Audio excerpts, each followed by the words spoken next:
Hello and welcome to Famous Gays and Lesbians, alleged and otherwise. I'm your host, Thomas Connolly, and I happen to be a gay actor living in the gayest city of them all, West Hollywood, California. Now, you have tuned in to part 2 of the Roy Cohn story. Now, Roy Cohn was a high-powered attorney who hooked up with Joseph McCarthy in the 1950s and co-created and founded the Lavender Scare movement. Now, the goal of the Lavender Scare movement was to fire all homosexuals working for the federal government.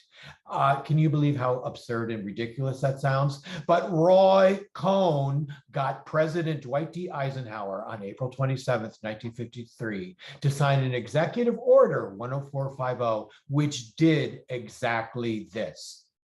Yes, this executive order banned any homosexual from working in the federal government and fired over 5,000 suspected homosexuals based on innuendo, rumor, and gossip.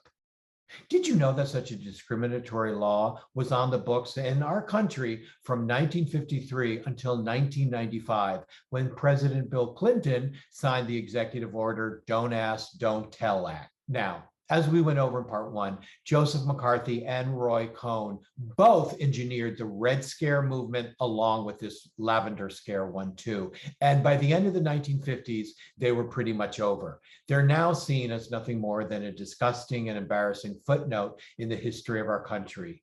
And to think that a gay man was instrumental in creating both of them, Roy Cohn.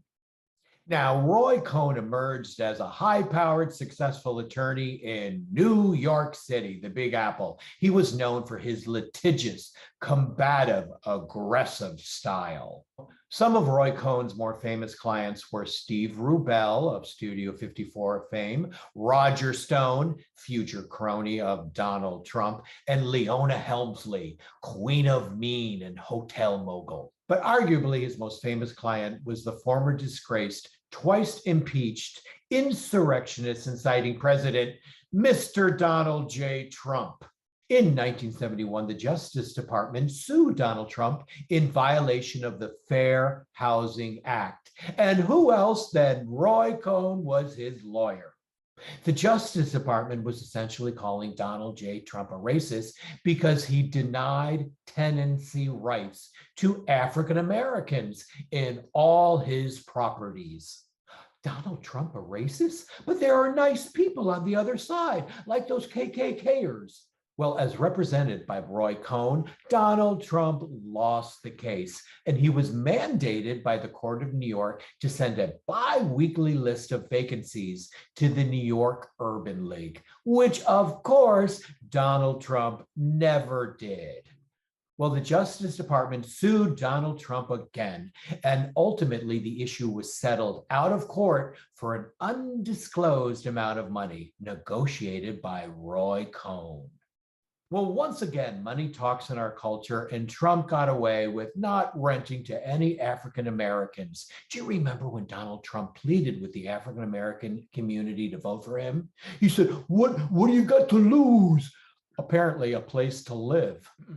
It was also alleged that Roy Cohn used his influence to get convicted felon mobsters John Cody and Paul Castellanos to illegally acquire the concrete which was used to build the infamous Trump Tower, home to Donald and Melania. My mother always told me it's good to have Mafia connections. Okay, moving on. It must be noted here that the ultimate Trump crony, Roger Stone, looking here like a caricature out of a Batman movie, became lifelong friends with Roy Cohn. And why not? Roger Stone often saw Roy Cohn surrounded by a gaggle of pretty young boys. Upon Roy Cohn's death, Roger Stone actually said to a journalist, Roy Cohn was not gay. He was a man who liked having sex with other men. The interviewer turned to Roger Stone and said, and Roger, you're not a heterosexual man. You just enjoy having sex with women. No, I'm just kidding. Roger went on to say in this interview, Roy wasn't gay. Gays are weak and effeminate. Roy always liked to have young blonde boys around. It just wasn't discussed. He was interested in power and access. Homophobia, table for one, Roger Stone.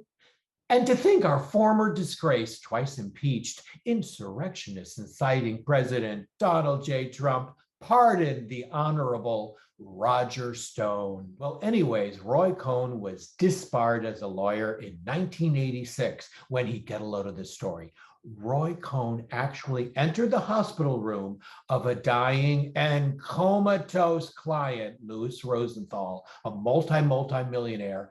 He forced a pen in his hand in an attempt to make Roy Cohn the beneficiary of all his money. Well, it all backfired and Roy Cohn was disbarred. Well, publicly, Roy Cohn denied his homosexuality his entire life, but privately, he was open about his sexual orientation with his longtime boyfriend, Peter Fraser.